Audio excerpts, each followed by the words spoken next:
السلام علیکم ورحمۃ اللہ وبرکاتہ۔ الحمدللہ الذی ہدانا لہذا وما کنا لنہتدی لولا ان ہدانا اللہ، اما بعد۔ محترم ناظرین، آج کی نشست میں عنوان ہے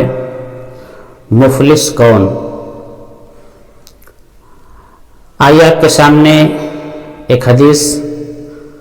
پیش کرتے ہیں صحیح مسلم سے۔ عن ابی ہریرہ رضی اللہ عنہ ان رسول اللہ صلی اللہ علیہ وسلم قال اتدرون ما المفلس قالوا المفلس فينا من لا درهم له ولا متاع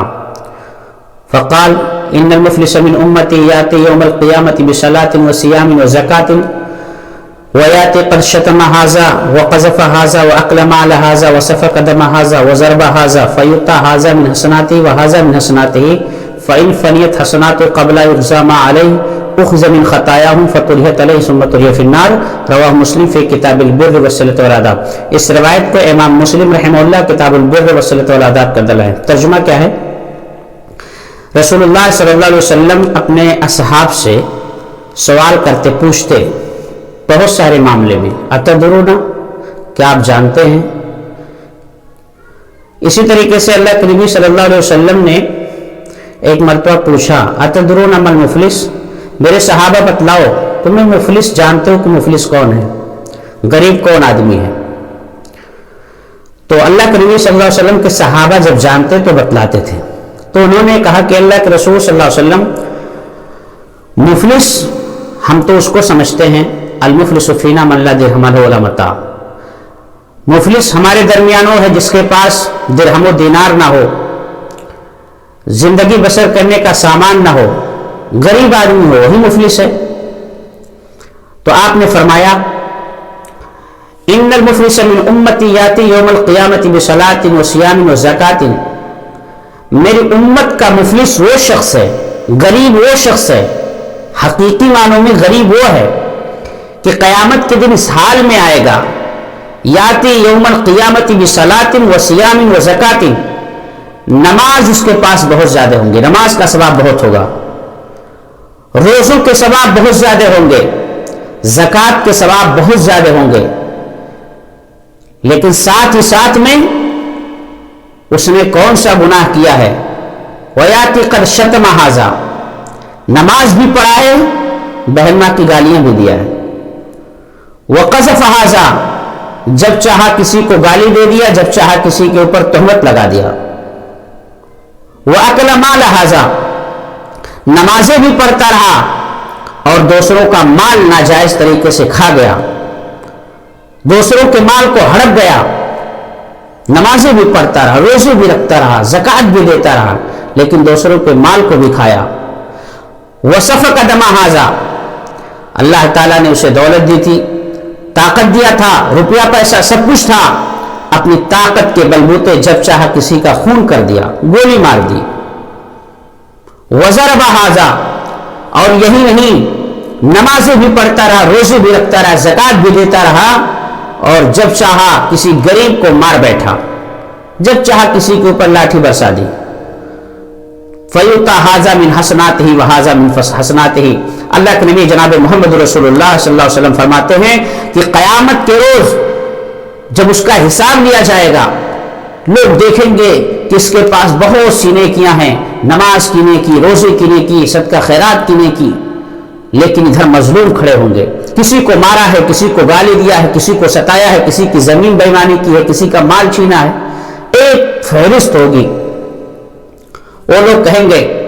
اللہ رب العالمین، یہ وہ ظالم ہے جس نے دنیا کے اندر مجھے ستایا، ٹھیک ہے تم اپنا گناہ اس کے اوپر لاد دو اور اس کی نیکیاں لے لو۔ ایسے کر کے ہر شخص اپنا گناہ، ہر مظلوم اپنا گناہ اس کے اوپر ڈالتا جائے گا، اس کی نیکیاں لیتا جائے گا۔ فَيُؤْتَى هَذَا مِنْ حَسَنَاتِهِ وَهَذَا مِنْ حَسَنَاتِهِ، ایسے کر کے اس کی ساری نیکیاں، سارے حسنات دے دیے جائیں گے۔ آخر میں کیا ہوگا کہ اس کے پاس کوئی نیکی نہیں بچے گی، دنیا کے اندر عبادت کے، روزے کے، بندگی کے ساری نیکیاں آدمی دیکھے گا، اس کے پاس نیکیوں کا ایک پہاڑ ہے، لیکن کرتوت ایسے، حقوق العباد اس کے درست نہیں تھے، بندوں کے ساتھ معاملات درست نہیں تھے، بندوں کے اوپر ظلم کیا، ستایا، مال کھایا ناجائز، ان کے اوپر ظلم کیا، آج اس کی ساری نیکیاں چھین لے گئی۔ اللہ کے رسول صلی اللہ علیہ وسلم فرماتے ہیں کہ آخر میں کیا ہوگا، پھر بھی لوگ لائن میں کھڑے ہوں گے، اللہ رب العالمین اس ظالم نے میرے اوپر یہ ظلم کیا، اب تو اس کے پاس کوئی نیکی ہی نہیں بچی، تو ایک کام کرو، تم سب اپنا گناہ اس کے اوپر لاد دو۔ اللہ کے رسول صلی اللہ علیہ وسلم فرماتے ہیں فَطُرِحَتْ عَلَيْهِ ثُمَّ طُرِحَ فِي النَّارِ، پھر اس کے اوپر سارے گناہ لاد دیے جائیں گے اور گناہوں کا وہ بوجھ لاد کر اسے جہنم رسید کر دیا جائے گا، جہنم میں وہ ڈھکیل دیا جائے گا، جہنم میں داخل کر دیا جائے گا۔ محترم ناظرین، آپ غور کر سکتے ہیں اس حدیث پاک کے اوپر کہ ایک شخص نمازوں کی پابندی کرنے والا ہے، روزوں کی پابندی کرنے والا ہے، صدقہ خیرات بھی کرنے والا ہے، لیکن اگر اس کے معاملات درست نہیں ہیں، لوگوں کے ساتھ ظلم و زیادتی کرتا ہے، لوگوں کے ساتھ اس کا معاملہ درست نہیں ہے، اچھا نہیں ہے،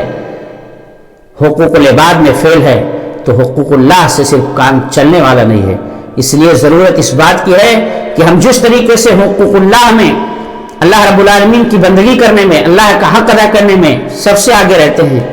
ایسے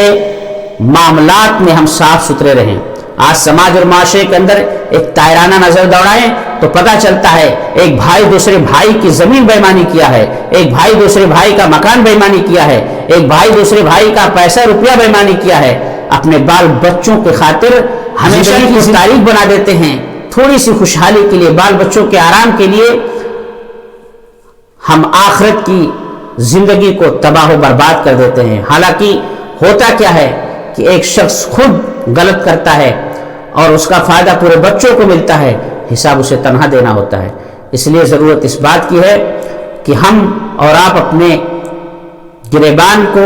دیکھیں اور اپنے معاملات کو دیکھیں اور اپنا محاسبہ کریں کہ کیا حقوق العباد میں ہم صحیح سالم اتر رہے ہیں، کھڑے ہیں یا نہیں، کیونکہ حقوق العباد ایک ایسا معاملہ ہے کہ اللہ رب العالمین بندوں کے حوالے کر دے گا کہ اگر بندہ اس کے معاملے کو معاف کیا تب جا کے اللہ رب العالمین معاف کرے گا، ورنہ اللہ رب العالمین معاف کرنے والا نہیں۔ اللہ تعالیٰ سے دعا کرتے ہیں کہ اللہ رب العالمین ہمیں جس طریقے سے تو حقوق اللہ میں توفیق دیتا ہے، ایسے تو ہمیں حقوق العباد کے معاملات کو درست کرنے کی توفیق دے۔ آمین۔ السلام علیکم ورحمۃ اللہ وبرکاتہ۔